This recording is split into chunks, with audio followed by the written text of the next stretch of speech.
Hello everyone, আসসালামু আলাইকুম সবাইকে। আশা করছি সকলে ভালো আছেন। আমিও আল্লাহর রহমতে ভালো আছি। আজকে আপনার জন্য আরেকটি নতুন রেসিপি নিয়ে চলে আসলাম। এখানে দেশি মুরগির মাংস নিয়েছি আমি। এখানে আমি ১.৫ কেজি পরিমাণে দেশি মুরগির মাংস নিয়েছি এবং মাংসগুলোকে ভালো করে ধুয়ে পরিষ্কার করে নিয়েছি। এখন এখানে ১.৫ চামচ পরিমাণে আমি রসুন বাটা দিয়ে দিলাম। ২ চামচ রসুন বাটা দিলাম, এখন ১.৫ চামচ পরিমাণে আদা বাটা দিয়ে দিচ্ছি। আসলে মাংস যত পরিমাণে থাকবে ওই পরিমাণেই মসলা দিতে হয়। নাহলে কিন্তু মাংসের টেস্টটা পাওয়া যায় না। এখন এখানে আমি মরিচ গুঁড়ো দিয়ে দিলাম স্বাদ মতো। অবশ্যই আপনারা ঝাল দিবেন। আমি একটু ঝালটা বেশি দিয়েছি, দেশি মুরগির মাংস। আর একটু ঝাল, ঝাল হলে ভালো লাগে সেজন্য আমি মরিচ গুঁড়োটা একটু বেশি দিয়েছি। হলুদ গুঁড়ো ২ চামচ দিয়েছি এবং মরিচ গুঁড়ো ৩ চামচ দিয়ে দিয়েছি।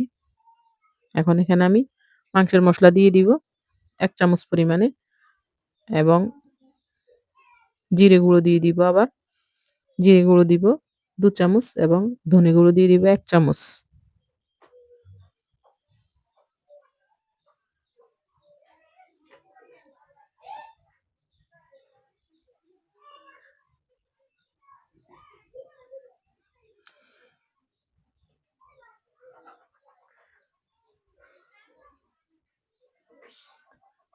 এখন আমি ধনে গুঁড়ো দিয়ে দিলাম। এখন আমি জিরে গুঁড়ো দিয়ে দিব ২ চামচ পরিমাণে।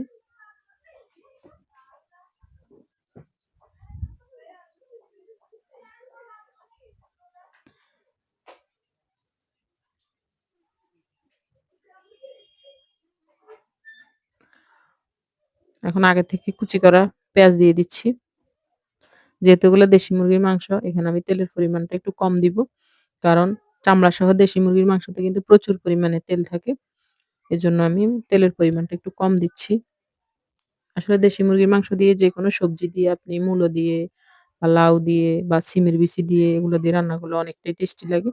আজকে আমি যেহেতু শুধু মুরগি ভুনা করব সেজন্য আমি আর ওগুলো দিইনি। এখন আমি একটু তেল দিয়ে দিলাম। ১/২ কাপের পরিমাণ মতো তেল দিলাম এবং স্বাদ মতো অবশ্যই লবণ দিয়ে দিবেন। এখন সবগুলো মসলাকে আমি এখন এখানে আমি দারচিনি, এলাচ এবং লবঙ্গ, তেজপাতা এগুলো দিয়ে দিব। দিয়ে সবগুলোকে ভালোভাবে আমি মাখিয়ে নিব। হাত হাত দিয়ে মাখিয়ে নিব। হাত দিয়ে মাখলে আসলে ভালোভাবে এগুলা মিশে যাবে এবং মাখা হবে। এজন্য আমি হাত দিয়ে মেখে নিচ্ছি।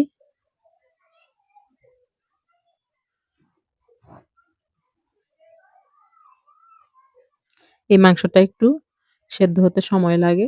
সেজন্য আমি একসাথেই মসলাগুলো দিয়ে বসিয়ে দিলাম।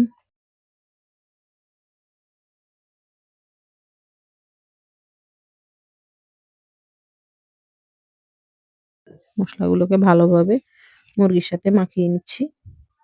দেখেন দেখতে কিন্তু কতটা সুন্দর হয়েছে। পারফেক্ট মসলা পড়লে কিন্তু আসলে মাংস রান্নাটা খুব কিন্তু সুন্দর হয়, অসাধারণ হয়। কালারও সুন্দর আসে, খেতেও ভালো লাগে। দেখতে সুন্দর না হলে কি আর খেতে ভালো লাগবে? এজন্য আমি এই যে ভালোভাবে মাখিয়ে নিছি। এখন দেখেন এখন এখানে আমি ১ কাপ পরিমাণে পানি দিয়ে মাংসগুলোকে কষিয়ে নিব ভালোভাবে।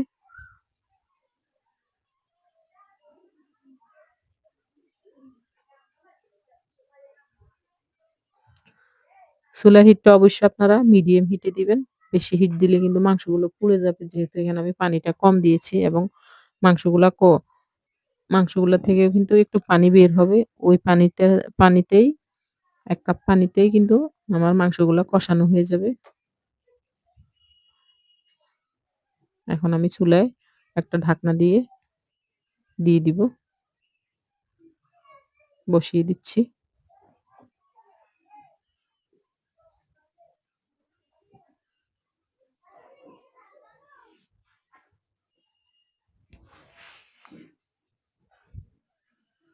এখন দেখেন আমার মাংসগুলো কিন্তু গরমও হয়ে গেছে। অনেকটা পানি বেরিয়ে এসেছে মুরগির মাংস থেকে। এখন আমি একটু নেড়ে-চেড়ে ভালোভাবে মাং মসলাগুলোর সাথে মিশিয়ে নিচ্ছি এবং নিচে দিয়ে যেন লেগে না যায় একটু নেড়ে দিচ্ছি। দিয়ে আরো ১০ মিনিটের মতো আমি কষিয়ে নিব।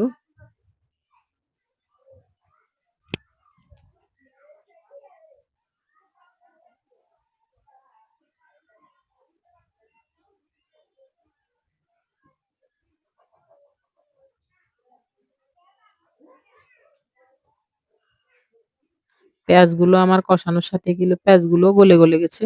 এখন এই পর্যায়ে যেহেতু দেশি মুরগির মাংস এগুলো একটু সিদ্ধ হতে সময় লাগে। কষানো কিন্তু আমার হয়ে গেছে। এখন এই পর্যায়ে আমি এখানে ২ কাপ পরিমাণে পানি দিয়ে দিব। দিয়ে চুলার হিট অবশ্যই মিডিয়াম হিটে রাখবেন।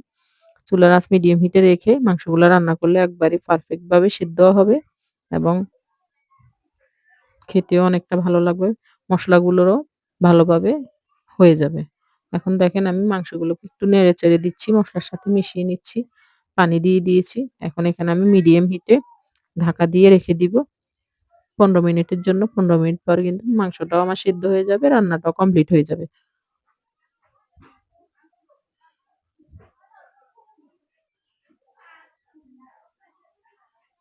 মাংসের তেলগুলা কিন্তু ছেড়ে গেছে দেখেন।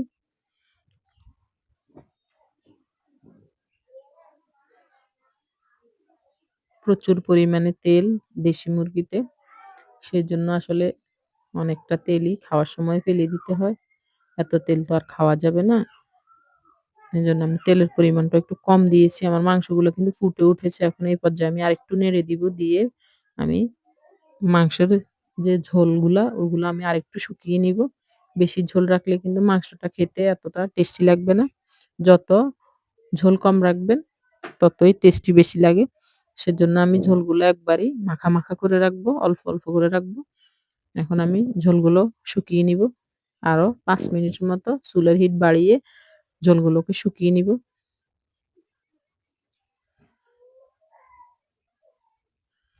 এই যে দেখেন আমার মাংসের ঝোলগুলো কিন্তু শুকিয়ে গেছে এবং মাংসগুলো আমার একবারে মাখা, মাখা হয়ে এসেছে।